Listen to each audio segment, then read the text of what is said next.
prosegue la sua marcia con una classifica già ben delineata.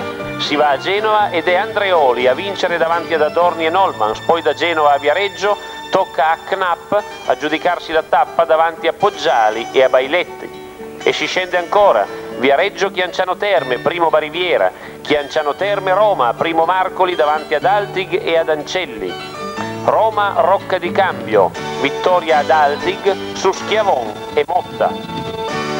Il giro prosegue verso sud e scopre sulla pista dell'Arenaccia di Napoli un grande velocista.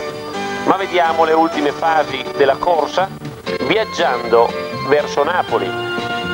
C'è un gruppetto che si presenta in testa a tutti per giocarsi il successo allo sprint. Il giro poi risalirà verso nord passando da Campobasso, Giulianova e Sussino Parma. Ecco la volata. Guardate Mealli che attacca in testa con un giovane velocista alla ruota e Marino Basso. Mealli ancora in testa, ma Basso esce in rettilineo dalla sua ruota e piazza uno sprint davvero imperioso. È primo, una grande vittoria davanti a Mealli, Nolmans e tutti gli altri. Davvero uno sprint favoloso che Basso saprà ripetere in 1000 altre occasioni. Qui vediamo il gruppo che giunge staccato